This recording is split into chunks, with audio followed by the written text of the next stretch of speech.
नमस्कार दोस्तों। प्रस्तुत है मुंशी प्रेमचंद्र द्वारा लिखी उपन्यास कायाकल्प का भाग 29। सार्वजनिक काम के लिए कहीं भी क्षेत्र की कमी नहीं, केवल मन में निस्वार्थ सेवा का भाव होना चाहिए। चक्रधर प्रयाग में अभी अच्छी तरह जमने भी न पाए थे कि चारों ओर से उनके लिए खींचातान होने लगी। थोड़े ही दिन में वह नेताओं की श्रेणी में आ गए। उनमें देश का अनुराग था, काम करने का उत्साह और संगठन करने की योग्यता थी। सारे शहर में एक भी ऐसा प्राणी न था जो उनकी भांति निष्प्रिय हो, और लोग अपना फालतू समय ही सेवा कार्य के लिए दे सकते थे। द्योपार्जन उनका मुख्य उद्देश्य था। चक्रधर के लिए इस समय काम के सिवा और कोई फिक्र न थी। यह कोई न पूछता कि आपको कोई तकलीफ तो नहीं है। काम लेने वाले बहुतेरे थे, सवारी करने वाले सब थे, पर घास चारा देने वाला कोई न था। उन्होंने शहर के निकास का एक छोटा सा मकान किराए पर ले लिया था और बड़ी किफ़ायत से गुजर करते थे। आगरे में उन्हें जितने रुपए मिले थे वे मुंशी ब्रजधर की भेंट कर दिए गए थे। वहाँ रुपया का नित्य अभाव रहता था। कम मिलने पर कम तंगी रहती थी, क्योंकि ज़रूरतें घटा ली जाती थी। अधिक मिलने पर तंगी भी अधिक हो जाती, क्योंकि ज़रूरतें बढ़ा ली जाती थी। चक्रधर को अब ज्ञात होने लगा था कि गृहस्थी में पड़कर कुछ न कुछ आमदनी होनी ही चाहिए। अपने लिए उन्होंने कोई चिंता न थी, लेकिन अहिल्या को वह दरिद्रता की परीक्षा में डालना न चाहते थे। वह अब वजुधा चिंतित दिखाई देते थे। जो वह कभी शिकायत न करती थी, पर यह देखना कठिन न था कि वह अपनी दशा से संतुष्ट नहीं है। वह गहने कपड़े की भूखी न थी, सैर तमाशे का उसे चस्का नहीं था, पर खाने पीने की तकलीफ उससे न सही जाती थी। वह सब कुछ सह सकती थी, उसकी सहन शक्ति का वारा पार न था। चक्रधर को इस दशा में देखकर उसे दुख होता था। अब और लोग पहले अपने घर में भी चिराग जलाकर मस्जिद में जलाने हैं, तो वही अब क्यों अपने घर को अंधेरा छोड़कर मस्जिद में चिराग जलाने जाएंगे। औरों को अगर मोटर फिट चाहिए तो क्या वह पैरगाड़ी भी न हो। दूसरों को पक्की हवेलियाँ चाहिए तो क्या यहाँ साफ सुथरा मकान भी न हो। दूसरे जायदाद पैदा करते हैं तो क्या यहाँ भोजन भी न हो। आखिर प्राण देकर तो सेवा नहीं की जाती। अगर इस उत्सर्ग के बदले चक्रधर को यश का बड़ा भाग मिलता तो शायद अहिल्या को संतोष हो जाता। आंसू पूछ जाते, लेकिन जब वह औरों को बिना कष्ट उठाए चक्रधर के बराबर या उनसे अधिक यश पाते देखती तो उससे धैर्य न रहता था। जब खाली ढोल पीटकर भी अपना घर भरकर भी यश कमाया जा सकता है, तो इस त्याग और विराग की क्या जरूरत थी। जनता धनियों का जितना मान सम्मान करती है, उतना सेवका का नहीं। सेवा भाव के साथ धन भी आवश्यक है। दरिद्र सेवक चाहे वह कितने ही सच्चे भाव से क्यों न काम करे, चाहे वह जनता के लिए प्राण ही क्यों न दे दे, उतना यश नहीं पा सकता जितना एक धनी आदि अल्प सेवा करके पा जाता है। अहिल्या को चक्रधर का आत्मदमन इसलिए बुरा लगता था, और वह मुंह में कुछ न कहकर भी दुखी रहती थी। सेवा स्वयं अपना बदला है, यह आदर्श उसका समझ में न आता था। अगर चक्रधर को अपना ही खर्च संभालना होता तो शायद उन्हें कष्ट न होता, क्योंकि उनके लेख बहुत अच्छे होते थे और 2-3-4 समाचार पत्रों में लिखकर वो अपनी ज़रूरत भर पैदा कर लेते थे। पर मुंशी ब्रजधर के तकाजों के मारे उनकी नाक में दम था। मनोरमा जगदीशपुर जाकर संसार से विरक्त सी हो गई थी। न कहीं जाती थी, न कहीं आती थी, और न रियासत के किसी मामले में बोलती। धन से उसे घृणा ही हो गई थी। सब कुछ छोड़कर वह अपनी कुटी में जा बैठी थी, मानो कोई सन्यासिनी हो। इसलिए अब मुंशी जी को केवल वेतन मिलता था और उनमें उनका गुजर न होता था। चक्रधर को बार बार तंग करते और उन्हें विवश होकर पिता की सहायता करनी पड़ती। अगहन का महीना था, खांसी सर्दी पड़ रही थी, मगर अभी तक चक्रधर जाड़े के कपड़े न बनवा पाए थे। अहिल्या के पास तो पुराने कपड़े थे, पर चक्रधर के पुराने कपड़े मुंशी जी के मारे बचे ही न पाते थे। या तो खुद पहन डालते या किसी को दे देते। वह इसी फिक्र में थे कि कहीं से रुपए आ जाए तो एक कंबल ले लूँ। आज बड़े इंतजार के बाद लखनऊ से एक मासिक पत्र के कार्यालय से 25 रुपए का मनी ऑर्डर आया था और वह अहिल्या के पास बैठे हुए कपड़ों का प्रोग्राम बना रहे थे। अहिल्या ने कहा, मुझे अभी कपड़ों की ज़रूरत नहीं है। तुम अपने लिए एक अच्छा सा कम्बल कोई 15 रुपए में ले लो। बाकी रुपए में अपने लिए ऊनी कुर्ता और एक जूता ले लो। जूता बिल्कुल फट गया है। चक्रधर, 15 रुपए का कंबल क्या होगा? मेरे लायक 3-4 रुपए में अच्छा सा कंबल मिल जाएगा। बाकी रुपयों से तुम्हारे लिए एक अलावन ला देता हूँ। सवेरे उठकर तुम्हें काम काज करना पड़ता है। कहीं सर्दी खा जाओ तो मुश्किल पड़े। ऊनी कुर्ते की ज़रूरत नहीं है। हाँ, तुम एक सलूका बनवा लो। मैं तगड़ा आदमी हूँ, ठंड सह सकता हूँ। अहिल्या, खूब तगड़े हो, क्या कहना है? जरा आईने में जाकर सूरत तो देखो। जब से यहाँ आए हो आधी देह भी नहीं रही है। मैं जानती हूँ कि यहाँ आकर तुम्हारी यह दशा हो जाएगी तो कभी घर से कदम न निकालती। मुझसे लोग छूत माना करते थे, क्या परवाह थी। तुम तो आराम से रहते। अलवान सलवान न लूँगी। तुम आज एक कंबल लाओ, नहीं तो मैं सच कहूँगी, यदि बहुत दिन करोगे तो मैं आगरे चली जाऊँगी। चक्रधर, तुम्हारी यही जिद तो मुझे अच्छी नहीं लगती। मैं कई साल से अपने को इसी ढंग से जीवन के लिए साध रहा हूँ।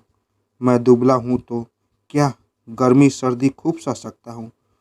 तुम्हें यहाँ 9-10 महीने हुए, बताओ मेरे सिर में एक दिन भी दर्द हुआ? हाँ, तुम्हें कपड़े की ज़रूरत है, तुम अभी ले लो। अब की रुपए आएंगे तो मैं बनवा लूँगा। इतने में डाकिये ने पुकारा। चक्रधर ने जाकर खत ले लिया और उसे पढ़ते हुए अंदर आ गए। अहिल्या ने पूछा, लाला जी का खत है? लोग अच्छी तरह है ना? चक्रधर, मेरे आते ही न जाने उन लोगों पर क्या साढ़े साती सवार हो गई कि जब देखो एक न एक विपत्ति सवार ही रहती है। अभी मंगला बीमार थी, अब अम्मा बीमार है। बाबूजी को खांसी आ रही है। रानी साहब के यहाँ से अब वजीफा नहीं मिलता। लिखा है कि इस वक्त 50 रुपए अवश्य भेजो। अहिल्या, क्या अम्मा जी बहुत बीमार हैं? चक्रधर, हाँ, लिखा तो है। अहिल्या, तो जाकर देख ही क्यों ना आओ? चक्रधर, तुम्हें अकेली छोड़कर? अहिल्या, डर क्या है? चक्रधर, चलो, रात को कोई आकर लूट ले तो चिल्ला भी न सको। कितनी बार सोचा कि चक्र कल अम्मा को देख आऊं, पर कभी इतने रुपए ही नहीं मिलते। अब बताओ इन्हें रुपए कहाँ से भेजूं? अहिल्या, तुम ही सोचो, जो बैरागी बनकर बैठे हो। तुम्हें बैरागी बनना था तो नाहक गृहस्थी के जंजाल में फंसे। मुझसे विवाह करके तुम सचमुच बला में फंस गए। मैं न होती तो क्यों तुम यहाँ आते और क्यों यह दशा होती। सबसे अच्छा है तुम मुझे अम्मा के पास पहुँचा दो। अब वह बेचारी अकेली रो रो कर दिन काट रही होगी, जाने से निहाल हो जाएगी। चक्रधर, हम और तुम दोनों क्यों न चले? अहिल्या, जी नहीं, दया कीजिए। आप वहाँ भी मेरे प्राण खाएंगे और बेचारी अम्मा को रुलाएंगे। मैं झूठे भी लिख दूंगी कि अम्मा जी मैं तकलीफ़ में हूँ तो तुरंत किसी को भेजकर मुझे बुला ले। चक्रधर, मुझे बाबूजी पर बड़ा क्रोध आता है। व्यर्थ मुझे तंग करते हैं। अम्मा की बीमारी तो बहाना है, सरासर बहाना है। अहिल्या, यह बहाना हो या सच हो, ये 25 रुपए भेज दो। बाकी के लिए लिख दो कि कोई फिक्र करके जल्दी ही भेज दूंगा। तुम्हारी तकदीर में इस साल जरावा नहीं है, लिखा है। चक्रधर, लिखे देता हूँ, मैं खुद तंग हूँ, आपके पास कहाँ से भेजूँ? अहिल्या, ए हटो भी, इतने रुपए के लिए मुंह चुराते हो? भला वह अपने दिल में क्या कहेंगे। ये रुपए चुपके से भेज दो। चक्रधर कुछ देर तक मौन धारण किए बैठे रहे, मानो किसी गहरी चिंता में हो। एक क्षण के बाद बोले, किसी से कर्ज लेना पड़ेगा और क्या? अहिल्या, नहीं, तुम्हारे हाथ जोड़ती हूँ, कर्ज मत लेना। इससे तो इनकार कर देना ही अच्छा है। चक्रधर, किसी ऐसे महाजन से लूँगा जो मेरी तगादे न करेगा। अदा करना बिल्कुल मेरी इच्छा पर होगा। अहिल्या, ऐसा कौन महाजन है भाई? यही रहता है। कोई दोस्त होगा। दोस्त से तो कर्ज लेना ही नहीं चाहिए। इसे तो महाजन कहीं अच्छा। कौन है? जरा उसका नाम तो सुनो। चक्रधर, अजी एक पुराना दोस्त है जिसने मुझसे कह रखा है, तुम्हें जब रुपए की कोई ज़रूरत आ पड़े तो टाले न टल सके तो तुम हमसे मांग लिया करना, फिर जब चाहे दे देना। अहिल्या, कौन है बताओ, तुम्हें मेरी कसम। चक्रधर, तुमने कसम रख दी, यही बड़ी मुश्किल आ पड़ी है। वह मित्र रानी मनोरमा है। उन्होंने मुझे घर से चलते समय एक छोटा सा बैग दिया था। मैंने उस वक्त तो खोला नहीं। गाड़ी में बैठकर खोला तो उसमें 5,000 रुपये के नोट निकले। सब रुपए जेब के त्यों रखे हुए हैं। अहिल्या, और तो कभी नहीं निकाला? चक्रधर, कभी नहीं, यह पहला मौका है। अहिल्या, तो भूल कर भी न निकालना। चक्रधर, लाला जी जिंदा न छोड़ेंगे, समझ लो। अहिल्या, साफ कह दो, मैं खाली हाथ हूँ बस। रानी जी की अमानत किसी मौके से लौटानी होगी। अमीरों का एहसान कभी न लेना चाहिए। कभी कभी उसके बदले में अपनी आत्मा तक बेचनी पड़ती है। रानी जी तो हमें बिल्कुल भूल गई है, एक खत ना लिखा। चक्रधर, आजकल उनको अपने घर के झगड़ों से ही फुर्सत न मिलती होगी। राजा साहब से विवाह करके अपना जीवन ही नष्ट कर दिया। अहिल्या, हृदय बड़ा उदार है। चक्रधर, उदार? यह क्यों नहीं कहती कि अगर उसकी मदद न हो तो प्रांत की कितनी ही सेवा संस्थाओं का अंत हो जाए। प्रांत में यदि ऐसे लगभग 10 प्राणी हो जाए तो बड़ा काम हो जाए। अहिल्या, ये रुपए लाला जी के पास भेज दो, तब तक और सर्दी का मजा उठा लो। अहिल्या उसी दिन बड़ी रात तक चिंता में पड़ी रही कि जरावन का क्या प्रबंध हो। चक्रधर ने सेवा कार्य का इतना भारी बोझ अपने सिर ले लिया था कि उससे अधिक धन कमाने की आशा न की जा सकती थी। बड़ी मुश्किलों से रात को थोड़ा सा निकालकर बेचारे कुछ लिख पढ़ लेते थे। धन की उन्हें चेष्टा ही न थी। इसे वह केवल जीवन का उपाय समझते थे। अधिक धन कमाने के लिए उन्हें मजबूर करना, उन पर अत्याचार करना। उसने सोचा, शुरू किया, मैं कुछ काम कर सकती हूँ या नहीं। सिलाई और बूटे कसीदे का काम वह खूब कर सकती थी, पर चक्रधर को यह सब मंजूर हो सकता था कि वह पैसे के लिए यह काम करे। एक दिन उसने एक मासिक पत्रिका में अपनी एक सहेली को लेख देखा। दोनों आगरे में साथ साथ पढ़ती थी। अहिल्या हमेशा उससे अच्छा नंबर पाती थी। यह लेख पढ़ते ही अहिल्या की वही दशा हुई जो किसी अश्लील घोड़े को चाबुक पड़ने पर होती है। वह कलम लेकर बैठ गई और उसी विषय की आलोचना करने लगी जिस पर उसकी सहेली का लेख था। वह इतनी तेजी से लिख रही थी मानो भागते हुए विचारों को समेट रही हो। शब्द और वाक्य आप ही आप निकलते चले जाते थे। आध घंटे में उसने 5 पृष्ठ लिख डाले। जब उसे दोहराना तो उसे ऐसा जान पड़ा कि मेरा लेख सहेली के लेख से अच्छा है। फिर भी उसे संपादक के पास भेजते हुए उसका जी डरता था, कहीं अस्वीकृत न हो जाए।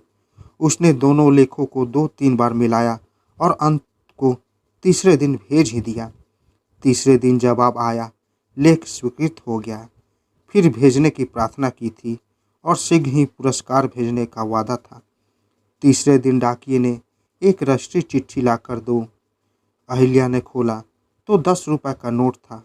अहिल्या फूली न समाई। उसे इस बात का संतोषमय गर्व हुआ कि गृहस्थी में मैं भी मदद कर सकती हूँ। उसी दिन उसने एक दूसरा लेख लिखना शुरू किया, पर अब की जरा देर लगी। तीसरे दिन लेख भेज दिया गया। पूस का महीना लग गया। जोरों की सर्दी पड़ने लगी।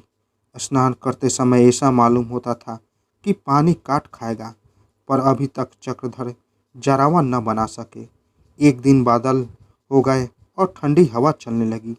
चक्रधर 10 बजे रात को अछूते किसी सभा से लौट रहे थे तो मारे सर्दी के कलेजा कांप उठा। चाल तेज की पर सर्दी न कम हुई। तब दौड़ने लगे। घर के समीप पहुंचकर थक गए।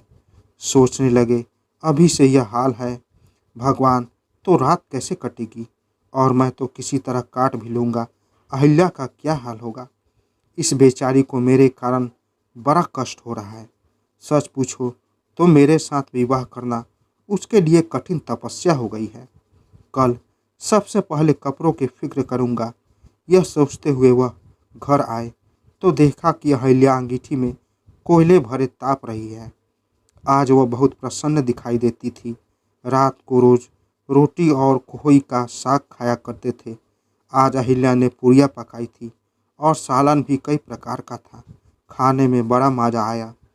भोजन करके लेटे तो दिखाई दिया चारपाई पर एक बहुत अच्छा कंबल पड़ा हुआ है। विस्मित होकर पूछा, यह कंबल कहाँ था? अहिल्या ने मुस्कुराकर कहा, मेरे पास ही रखा था। अच्छा नहीं है? चक्रधर, तुम्हारे पास कंबल कहाँ था? सच बताओ, कहाँ मिला? 20 रुपये से कम का ना होगा। अहिल्या, तुम मानते ही नहीं तो क्या करूं? अच्छा, तुम ही बताओ कहाँ था? चक्रधर, मोल लिया होगा। सच बताओ, रुपए कहाँ थे? अहिल्या, तुम्हें आम खाने से मतलब है या पेड़ गिनने से? चक्रधर, जब तक यह न मालूम हो जाए कि आम कहाँ से आए तब तक मैं उसमें हाथ भी न लगाऊंगा। अहिल्या, मैंने कुछ रुपए बचा के रखे थे, आज कंबल मंगवा लिया। चक्रधर, मैंने तुम्हें रुपए कब दिए कि खर्च करके बच जाते? कितने का है? अहिल्या, 25 रुपये का। मैं थोड़ा थोड़ा बचाती ही गई थी। चक्रधर, मैं यह मानने का नहीं, बताओ रुपए कहाँ मिले?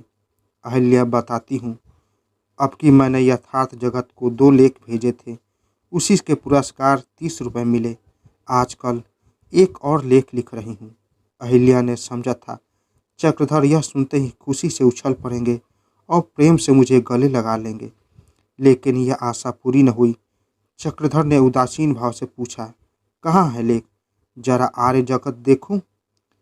अहिल्या ने 2 अंक लाकर उनको दे दिए और लजाते हुए बोली, कुछ है नहीं, उठ पटांग जो भी जी में आया लिख डाला। चक्रधर ने सरसरी निगाह से लेखों को देखा। ऐसी सुंदर भाषा वह खुद न लिख सकते थे। विचार भी बहुत गंभीर और गहरे थे। अगर अहिल्या ने खुद कहा होता तो वह लेखों पर उसका नाम देखकर भी यही समझते कि इस नाम की कोई दूसरी महिला होगी। उन्हें कभी ख्याल ही न होगा था कि अहिल्या इतनी विचारशील है, मगर यह जानकर भी वह खुश नहीं हुए। उनके अहंकार को धक्का सा लगा। उनके मन में गृहस्वामी होने का जो गर्व अलक्षित रूप से बैठा हुआ था वह चूर चूर हो गया। वह अज्ञात भाव से बुद्धि में, विद्या में एवं व्यवहारिक ज्ञान में अपने को अहिल्या से ऊंचा समझते थे। रुपया कमाना उनका काम था, यह अधिकार उनके हाथ से छिन गया। विमन होकर बोले, तुम्हारे लेख बहुत अच्छे हैं और पहली ही कोशिश में तुम्हें पुरस्कार भी मिल गया। और खुशी की बात है, मुझे तो कंबल की ज़रूरत न थी। कम से कम मैं इतना कीमती कंबल न चाहता था, लेकिन तुम ही ओढ़ो इसे। आखिर तुम्हारे पास तो वही एक पुरानी चादर है। मैं अपने लिए दूसरा कंबल ले लूँगा। अहिल्या समझ गई कि यह बात उन्हें बुरी लगी। बोली, मैंने पुरस्कार के इरादे से तो लेख न लिखे थे। अपनी एक सहेली का लेख पढ़कर मुझे भी 2-4 बातें सूझ गई, लिख डाली। अगर तुम्हारी इच्छा न होती तो अब न लिखूंगी। चक्रधर, नहीं नहीं, मैं तुम्हें लिखने को मना नहीं करता। तुम शौक से लिखो, मगर मेरे लिए तुम्हें यह कष्ट उठाने की ज़रूरत नहीं। मुझे ऐश करना होता तो सेवा क्षेत्र में आता ही क्यों? मैं सब सोच समझकर इधर आया हूँ, मगर अब देख रहा हूँ कि माया और राम दोनों साथ नहीं मिले। मुझे राम को त्याग कर माया की उपासना करनी पड़ेगी। अहिल्या ने कातर भाव से कहा, मैंने तो तुमसे किसी बात की शिकायत नहीं की। अगर तुम जो हो वह न होकर धनी होते तो शायद मैं अब तक कंवारी ही रहती। धन की मुझे लालसा न थी, न अब है। तुम जैसा रत्न पाकर अगर मैं धन के लिए रोऊं तो मुझसे बढ़कर अभागिनी कोई संसार में न होगी। तुम्हारी तपस्या में योग देना मैं अपना सौभाग्य समझती हूँ। मैंने केवल यह सोचा कि जब मैंने मेहनत की है तो उसकी मजूरी लेने में क्या गरज है। यह कंबल तो कोई शाल नहीं है जिसे ओढ़ने से संकोच हो। मेरे लिए चादर काफ़ी है। तुम्हें जब रुपए मिले तो मेरे लिए एक लिहाफ बनवा देना। कंबल रात भर ज्यों का त्यों तह किया गया हुआ पड़ा रहा। सर्दी के मारे चकधर को नींद न आती थी, पर कंबल को छुआ तक नहीं। उसका एक एक रोया सर्प की भांति काटने दौड़ता था। एक बार उन्होंने अहिल्या की ओर देखा। वह हाथ पांव सिकोड़े चादर सिर से ओढ़े एक गहरी की तरह पड़ी हुई थी, पर उन्होंने उसे भी वह कंबल न उठाया। उनका स्नेह कारण हृदय रो पड़ा। ऐसा मालूम होता था मानो कोई फूल तुषार से मुरझा गया हो। उसकी अंतर आत्मा सहस्त्रों जिहाओं से उसका तिरस्कार करने लगी। समस्त संसार उन्हें धिक्कारता हुआ जान पड़ा। तेरी लोक सेवा केवल भ्रम है, कोरा प्रबाद है। जब तू उस रमणी की रक्षा नहीं कर सकता तो तुझ पर अपने प्राण तक अर्पण कर सकती है, तो तू जनता का उपकार क्या करेगा। त्याग और भोग में दिशाओं का अंतर है। चक्रधर उन मातों की भांति चारों ओर देखने लगे कि कोई ऐसी चीज मिले जो उसे उड़ा सकूं, लेकिन पुरानी धोतियों के सिवा उन्हें कोई और चीज न नजर आई। उन्हें इस समय भीषण मर्म वेदना हो रही थी। अपना व्रत और संयम, अपना समस्त जीवन शुष्क और निरर्थक जान पड़ता था। जिस दृढ़ता का उन्होंने सदैव आह्वान किया था, वह इस समय भयंकर साप की भांति उन्हें भयभीत कर रही थी। जिस रमणीय रत्न की ज्योति से रनिवास में उल्लास हो जाता था, उसको मेरे हाथों यह यंत्रणा मिल रही है। सहसा अहिल्या ने आंखें खोल दी और बोली, तुम खरे क्या कर रहे हो? मैं अभी स्वप्न देख रही थी कि कोई पिशाच मुझे नदी के शीतल जल में डुबाए देता है। अभी तक छाती धड़क रही है। चक्रधर ने ग्लानिन होकर कहा, वह पिशाच मैं ही हूँ। अहिल्या, मेरे हाथों तुम्हें यह कष्ट मिल रहा है। अहिल्या ने पति का हाथ पकड़कर चारपाई पर सुला दिया और वही कंबल उठाकर बोली, तुम मेरे देवता हो जिसने मुझे मझधार से निकाला है। पिशाच मेरा मन है जो तुझे डुबाने की चेष्टा कर रहा है। इतने में पड़ोस के एक मुर्गे ने भाग दी। अहिल्या ने किवाड़ खोलकर देखा तो प्रभात कुसुम खिल रहा था। चक्रधर को आश्चर्य हुआ कि इतनी जल्दी रात कैसे कट गई। आज वह नाश्ता करके ही बाहर न गए, बल्कि कमरे में जाकर कुछ लिखते पढ़ते रहे। शाम को उन्हें कुमार सभा में एक वक्तृत्व देनी थी। विषय था समाज सेवा। इस विषय को छोड़कर वह पूरे घंटे तक ब्रह्मचर्य की महिमा गाते रहे। 7 बजते बजते वह फिर लौट आए और 10 बजे तक लिखते रहे। आज से यही उनका नियम हो गया। नौकरी तो वह कर रहे न सकते थे, चित्त को इससे घृणा होती थी, लेकिन अधिकांश समय पुस्तकें और लेख लिखने में बिता दें।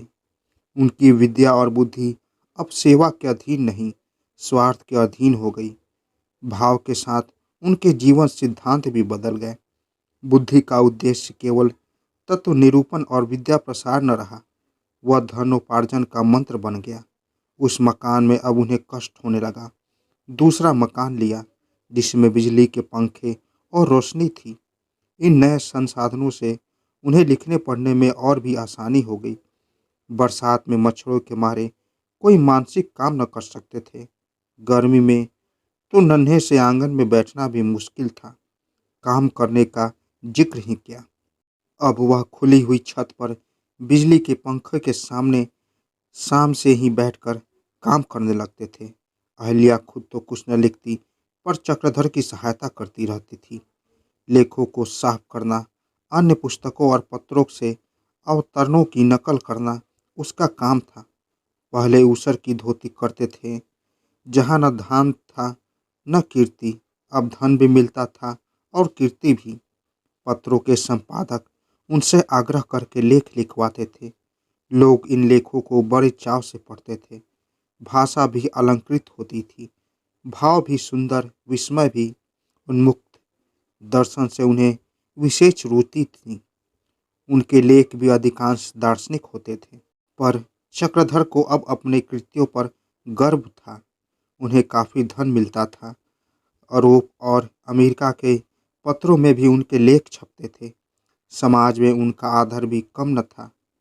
पर सेवा कार्य में जो संतोष और शांति मिलती थी, अब वह मयस्सर न थी। अपने दीन दुखी एवं पीड़ित बंधुओं की सेवा करने में जो गौरव युक्त आनंद मिलता था, वह सभ्य समाज की दावतों में न प्राप्त होता था। मगर अहिल्या खुशी थी। अब वह सरल बालिका नहीं, गौरवशाली युवती थी। गृहस्थ बंधन में कुशल पति, सेवा में प्रवीण, उदार, दयालु और नीति चतुर। मजाल था कि नौकर उसकी आंख बचाकर एक पैसा भी खा जाए, उसकी सभी अभिलाषाएं पूरी हो जाती थी। ईश्वर ने उसे एक सुंदर बालक भी दे दिया। रही सही कसर भी पूरी हो गई। इस प्रकार 5 साल गुजर गए। एक दिन काशी से राजा विशाल सिंह का तार आया। लिखा था, मनोरमा बहुत बीमार है, तुरंत आइए, बचने की कम आशा है। चक्रधर के हाथ से कागज छूट कर गिर पड़ा। अहिल्या संभाल न लेती तो शायद वह खुद भी गिर पड़ते। ऐसा मालूम हुआ मानो मस्तक पर किसी ने लाठी मार दी हो। आंखों के सामने तितलियां सी उड़ने लगी। एक क्षण के बाद संभल कर बोले, मेरे कपड़े बक्से में रख दो, मैं इसी गाड़ी से जाऊंगा। अहिल्या, यह हो क्या गया है? अभी तो लाला जी ने लिखा था कि वह सब कुशल है। चक्रधर, क्या कहा जाए, कुछ नहीं, यह सब गृह कलह का फल है। मनोरमा ने राजा साहब से विवाह करके बड़ी भूल की। सौतों ने ताने से छेद छेद कर उसकी जान ले ली। राजा साहब उस पर जान देते थे। यही सारे उपद्रव की जड़ है। अहिल्या, वह स्त्री नहीं, देवी है। अहिल्या, हम लोगों को यहाँ चले आने से शायद नाराज हो गई। इतने दिनों में केवल मुन्नू के जन्मोत्सव पर एक पत्र लिखा था। चक्रधर, हाँ, उसकी यही इच्छा थी कि अब हम सब उसके साथ रहे। अहिल्या, कहो तो मैं भी चलूं? देखने को जी चाहता है। उनका शील और स्नेह कभी न भूलेगा।